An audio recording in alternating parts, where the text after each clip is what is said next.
আপনার নাতি নাতনি, ওই সমস্ত ছেলেমেয়েরা আজকে যারা কোরআন থেকে বিমুখ হয়ে আছে, মনে করবেন আমিও কোরআন জানি না, আমি আমার সন্তানদেরকেও কোরআন পড়াইতে পারলাম না।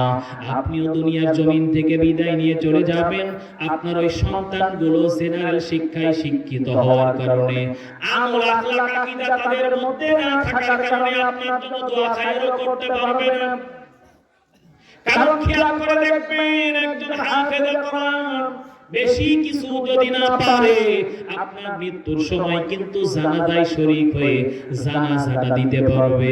এই জন্য আপনি এমন সন্তান গড়ে যান, এমন একটা আত্মীয় তৈরি করে যান, এমন একটা পৃথিবীর জমিনে রত্ন তৈরি করে যাবেন, আপনি মৃত্যুর পর জানাজায় দাঁড়িয়ে আপনার জন্য দোয়া করবে। আপনাকে কবরে রাখার পর কবরে গিয়ে আপনার জন্য দোয়া খায়ের করতে থাকবে। ও মুসলমান, আল্লাহর গোলাম, নিজে আমল করতে পারলাম না, আমার ছেলে সন্তানগুলোকেও তৈরি করতে পারলাম না। এই জন্য আপনাদের কাছে রিকোয়েস্ট করতে চাই, আজকে এই এলাকার মধ্যে এমন একটা মাদ্রাসা প্রতিষ্ঠিত হয়েছে, যেই মাদ্রাসার এরিয়া দেখলাম অত্যন্ত বড় এরিয়া, যেই মাদ্রাসার ফাউন্ডেশনটা রয়েছে অত্যন্ত সুন্দর, যেই মাদ্রাসার সিস্টেমগুলো আমার পছন্দ হয়েছে, যেই মাদ্রাসা অল্প দিন প্রতিষ্ঠা করা হয়েছে, এরপরে আল্লাহ তাআলা এতটা প্রশস্ত করে দিয়েছেন, এই এলাকার মধ্যে আল্লাহ তাআলা এই মাদ্রাসাকে ছাত্রীর দ্বারা পরিপূর্ণতা দান করে দিক, বলেন আল্লাহুম্মা আমিন। কারণ আমি শুনলাম হুজুর 2 বছর হলো মাদ্রাসা প্রতিষ্ঠা করা, আর এখানে মোটামুটি 40-45 জন ছাত্রী হয়ে গেছে। যে এলাকার মধ্যে কোরআন শিক্ষার একটা মাদ্রাসা চালু থাকে, সেই এলাকার মধ্যে আল্লাহ তাআলা আসমানি বালা মুসিবত থেকে হেফাজত করেন, বলেন সুবহানাল্লাহ। এর প্রমাণ, জ্বলন্ত প্রমাণ আমি দেখেছি। আমি নওগাঁ জেলাতে এক জায়গায় প্রোগ্রামে গিয়েছিলাম। ওনারা বলেন যে হুজুর, প্রতি বছর আমাদের এলাকায় বিভিন্ন রকমের প্রাকৃতিক দুর্যোগ এসে আমাদের এলাকাকে ধান আবাদ ফসল নষ্ট করে দেয়। সুতরাং এক হুজুরের পরামর্শ সাপেক্ষে আমরা একটা মাদ্রাসা প্রতিষ্ঠা করেছি, যেখানে 24 ঘন্টা কোরআন তেলাওয়াত হয়। এই মাদ্রাসা প্রতিষ্ঠা করার পর থেকে, ওই বছর থেকে আজও অবধি, আজও পর্যন্ত আল্লাহ তাআলা কোন আসমানি গজব দ্বারা আমাদেরকে এইরকম কষ্ট দেন নাই, বরং এই মাদ্রাসার বদৌলতে আল্লাহ তাআলা আমাদের এলাকাকে হেফাজত করেছেন, বলেন সুবহানাল্লাহ। এইজন্য আজকের এই মাদ্রাসা প্রতিষ্ঠিত হয়েছে, এতে আপনারা খুশি আছেন না বেজার আছেন? এই মাদ্রাসা অল্প দিনের মধ্যে বন্ধ হয়ে যায়, আমরা কারা কারা চাই? সবাই চান? আলহামদুলিল্লাহ, আলহামদুলিল্লাহ, লিল্লাহি তাকবীর। আল্লাহ তাআলা, তুমি খেয়াল করে দেখো, তোমার রহমতের দৃষ্টি দিয়ে দেখো যে এই মোহর গ্রামে আল্লাহ তোমার একটা দ্বীনি প্রতিষ্ঠান, এই বালিকা মাদ্রাসা আল্লাহ আমার আব্দুর রহিম ভাই প্রতিষ্ঠা করেছেন। আমার এই গ্রামের সকল সদস্যরা একমত এই মাদ্রাসা এখানে থাকবে। আল্লাহ তুমি কিয়ামত পর্যন্ত এই মাদ্রাসাকে কবুল করে নাও, বলছি আমিন।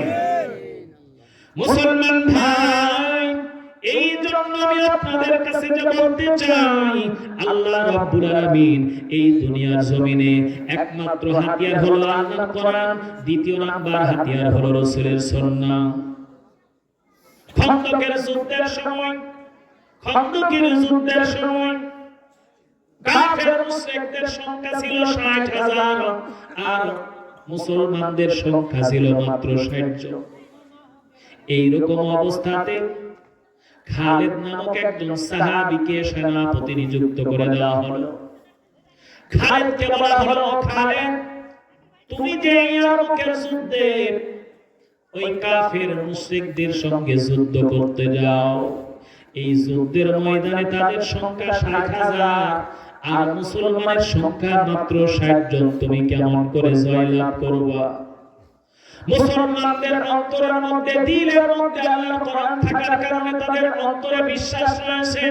খালিদ জবাব দিয়ে দেয়, ও আল্লাহর গোলাম, মুসলমানদের 60 জন হলেও আল্লাহ তাআলা 60 জনকে বিজয় দান করবে। কারণ হলো আল্লাহর কোরআন সাক্ষ্য দেয়, আল্লাহর কোরআন প্রমাণ করে দেয়, এই পৃথিবীর জমিনে আল্লাহ তাআলা ওই ব্যক্তিদের উপরে রহমত করেন যারা আল্লাহ তাআলাকে মহব্বত করেন, ভালোবাসেন, যারা দিন বিজয়ের জন্য চেষ্টা করবে, যারা দিনকে প্রতিষ্ঠার জন্য চেষ্টা করবে, যারা দুনিয়ার জমিনে ইসলামকে বাস্তবায়ন করার জন্য চেষ্টা করবে, যারা কোরআন শিক্ষার একটা মাদ্রাসা বাস্তবায়ন করার জন্য সহযোগিতা করবে, যারা মাদ্রাসা প্রতিষ্ঠার জন্য বের বুদ্ধি সহযোগিতা করবে, যারা মাদ্রাসা প্রতিষ্ঠা করার জন্য একটা ছাত্র ছাত্রী নিয়ে সহযোগিতা করবেন, আল্লাহ রাব্বুল আলামিন কোরআন থেকে প্রমাণ করে দেন এই পৃথিবীর জমিনে আল্লাহ তাআলা ওই মুসলমানদেরকে জয়লাভ করায়া দিবেন। বলেন সুবহানাল্লাহ। ওয়ালা তাহিনু ওয়ালা তাহজানু ওয়া আনতুমুল আ'লাউনা ইন কুনতুম মুমিনিন।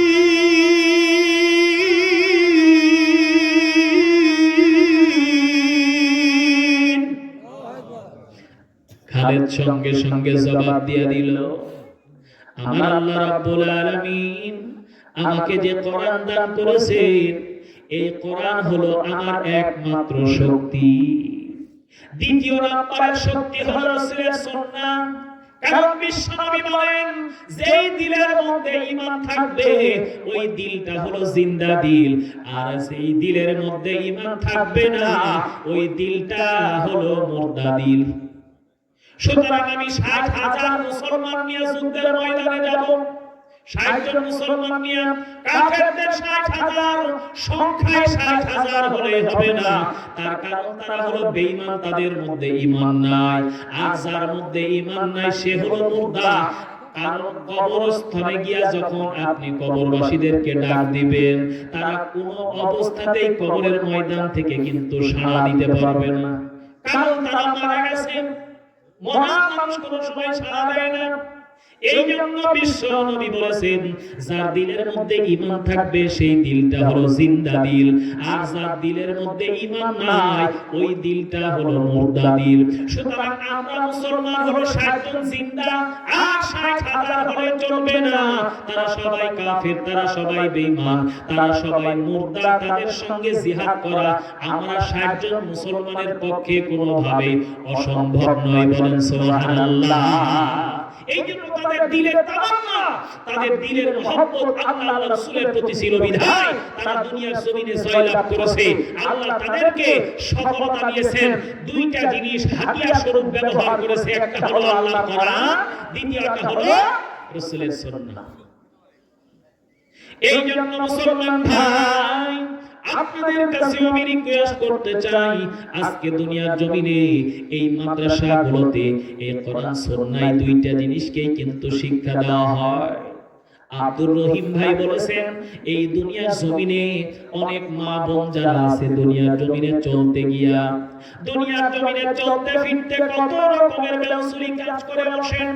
রাস্তার মধ্যে চলতে গিয়া বেপরদার মধ্যে চলে, আর রাস্তার মধ্যে চলতে গিয়া মাথায় পর্যন্ত কাপড় রাখে না। ওই সমস্ত মা বোনদেরকে বলতে চাই, আল্লাহর নবী যখন মেরাজের রজনীতে জান্নাত জাহান্নাম পরিদর্শন করেছেন না, কান ফেরে শোনা লাগবে। বিশ্বনবী যখন জাহান্নামের মধ্যে গিয়েছেন, জাহান্নামের মধ্যে একদল মহিলাদেরকে চুলের উপরে রশি বাঁধা, উপর দিকে চুলের উপরে টাঙানো রয়েছে, আর নিচের দিক থেকে জাহান্নামের অগ্নিগুলো জল করে জ্বলতেছে। আল্লাহর নবী দেখে ডুকরে কেঁদে উঠলেন, জিবরাইলকে বললেন, জিবরাইল, জাহান্নামের মধ্যে সমস্ত মহিলা, তাদেরকে কেন আযাব দেওয়া হয়? আল্লাহর নবীকে জিবরাইল বলছেন, ইয়া রাসূলুল্লাহ, ইয়া হাবিবাল্লাহ নবীজি, ওই সমস্ত মহিলারা যারা বেপরদায় দুনিয়ার জমিনে চলেছে, রাস্তা দিয়ে চলতে গিয়ে মাথায় কাপড় দেয় না, 2 টাকা দামের সানসিল্ক শ্যাম্পু মারে আর ফুরফুর করে চুল উড়ায়, এরকম মহিলা আছে না নাই? আপনাদের এলাকার মধ্যে নাই, কিন্তু আমাদের এলাকার মধ্যে বহুত দেখা যায় এরকম। এই জন্য বলতে চাই ভাই, ওই সমস্ত মা বোনদেরকে সতর্ক করা লাগবে। মা বোনদেরকে বলতে চাই, রে মা, দুনিয়ার জমিনটা কিন্তু অল্প সময়ের জন্য। এই দুনিয়ার জমিনটা আপনার আমার জন্য ক্ষণস্থায়ী জমিন। আপনি আমি বিদায় নিয়ে চলে যাব, কারণ আমার দাদা গেছেন, আমার বাবা গেছেন, আমার মা চলে গেছেন, আমার ওই দাদি চলে গেছেন, আমিও কিন্তু একদিন চলে যাব, আমার মা বোনেরাও চলে যাবেন। মা বোনেরা খেয়াল করা লাগবে, এই রূপের অহংকার দুনিয়ার জমিনে একদিন থাকবে না। কবরের ময়দানে রাখার পর জমিনে আমার রূপটা খেয়ে ফেলবে, আমার সুন্দর চেহারা নষ্ট হয়ে যাবে, আমার সুন্দর চেহারাটা কিন্তু জমিনে খেয়ে ফেলবে। আল্লাহর নবী বলেছেন, ওই সমস্ত মহিলাদের বেপরদার কারণ হলো দুনিয়ার জমিনে পুরুষ ওই সমস্ত গার্জিয়ানগুলো। কারণ রাস্তার মধ্যে বেপরদায় চলে আমার মা, অথবা আমার স্ত্রী, অথবা আমার বোন, অথবা আমার মেয়ে। কথা বলেন ঠিক কিনা? এই জন্য আপনাদের কাছে আমি বলতে চাই, রে বাজা, একটু মেহেরবানি করে আমাদেরকে সতর্কতার সাথে চলতে হবে। আমার একটা কন্যা সন্তানকে যদি কোরআন শিক্ষায় শিক্ষিত করতে যায়, তাহলে কিন্তু সে রাস্তায় বেপরদায় চলবে না। আমার একটা সন্তানকে, আমার একটা নাতনিকে যদি আমি কোরআন শিক্ষায় শিক্ষিত বানাইতে পারি, ওই নাতনি রাস্তার মধ্যে বেপরদায় চলবে না। ওই নাতনি সুন্নত তরিকা মোতাবেক নিজেকে চালানোর জন্য চেষ্টা করবে।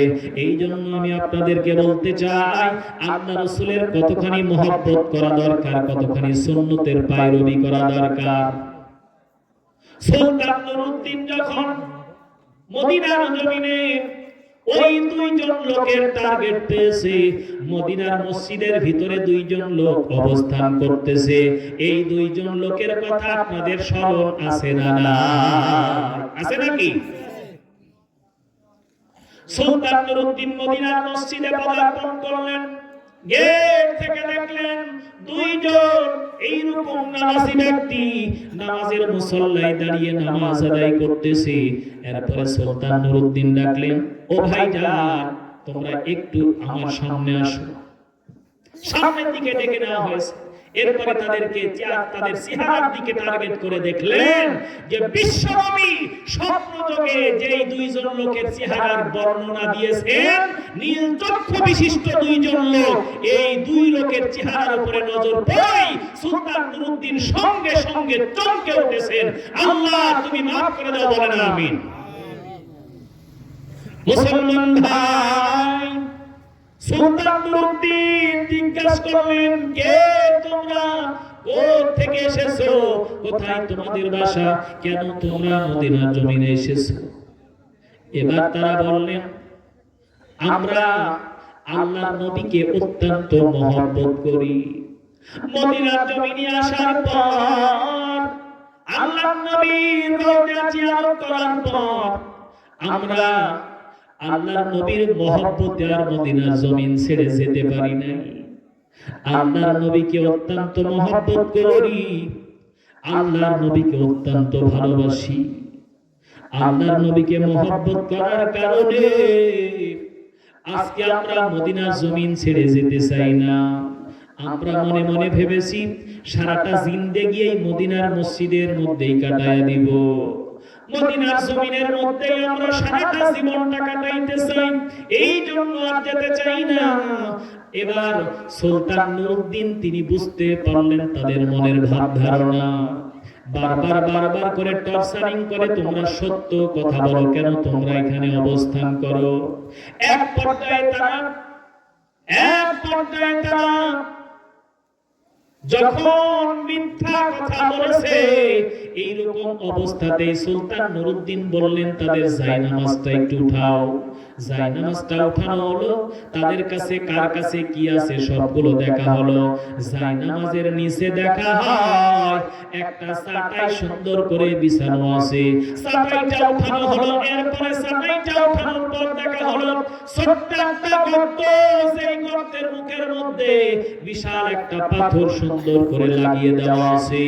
এই পাথরটা সরানোর পর যখন দেখা হলো সুন্দর সুরঙ্গি তৈরি করা আছে, যা মাটির ভিতর দিয়ে গর্ত তৈরি করে আল্লাহর নবীর রওজা মুবারকের দিকে এরকম গর্ত চলে গেছে।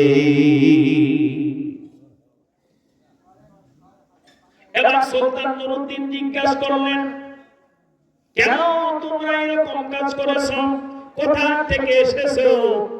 এবার দুইজন লোক আর মিথ্যা বলার সুযোগ পেলেন না, সঙ্গে সঙ্গে বললেন, কাফের মুশরিকগুলো আমাদেরকে অনেকগুলো অর্থ দিয়েছে, সম্পদ দিয়েছে, এই সম্পদটা আমরা ব্যবহার করব, আর আল্লাহর নবীর এই দেহ মোবারকটা যদি আমরা সেখান থেকে বের করে তাদের হাতে দিতে পারি, অবশ্যই আমাদেরকে অনেক অর্থওয়ালা সম্পদওয়ালা বানাইয়া দিবে। এই জন্য আমরা বছরের পর বছর আমরা এই মদিনার জমিনে অবস্থান করতে চাই, এই মদিনার মসজিদের ভিতর থেকে আমরা এই রকম কাজ করতে চাই। কি রকম টার্গেট? তারা জীবন্ত অবস্থায় রাসূলের সঙ্গে বেয়াদবি করেছে, শত্রুতা করেছে, মৃত্যুবরণ করার পরেও আল্লাহ রাসূলের সঙ্গে তারা বেয়াদবি করছে। কথা বলেন ঠিক না বেঠিক? আজ বাংলার জমিনে অনেক মুসলমান আমরা রয়েছি, অনেক মুসলমানের সন্তান মুসলমান যারা আল্লাহ রাসূলের সুন্নতকে কটাক্ষ করে, আল্লাহ রাসূলের সুন্নতের বাইরবি করে না, আল্লাহ রাসূলের সুন্নতকে ওল্ড মডেল মনে করে, আর এই রকম আপডেট মডেলগুলো তারা অনুসরণ করতে চায় রে বাজান। এই জন্য আমি আপনাদের কাছে বলতে চাই, ওই যে সামনে 31st নাইট আসতেছে, ও এলাকার যুবক বন্ধু, মনে রাখা লাগবে, যুবক বয়সেও কিন্তু অনেক মানুষ দুনিয়ার জমিন ছেড়ে চলে যায়। রাস্তা অ্যাক্সিডেন্টে কত যুবক মারা যায়, রাস্তা চলতে গিয়া হঠাৎ করে দুর্ঘটনার কবলে কবলিত হয়ে অনেক যুবক দুনিয়ার জমিন থেকে চলে গেল। এই জন্য তুমিও একজন যুবক, কখন জানি তুমি চলে যাবা খেয়াল করতে পারবা না। এই জন্য সতর্ক হওয়া লাগবে যুবক বন্ধু, ও মুসলমান আল্লাহর গোলাম, মনে রাখা লাগবে আমিও যেই কোনো মুহূর্তেই কিন্তু বিদায় নিয়ে চলে যেতে পারি। এই জন্য আমাকে আল্লাহর নবীর সুন্নতের অনুসরণ করা লাগবে, বিপরীত কোনো কাজ করা যাবে না। বিশ্বনবী সাল্লাল্লাহু আলাইহি ওয়াসাল্লামের দেহ মোবারক চুরি করার জন্য তাদেরকে জিজ্ঞাসা করা হলো, তোমরা কেমন করে কোথা থেকে এই রকম কাজগুলো করতেছো? বিশ্বনবী জনাবে মুহাম্মদ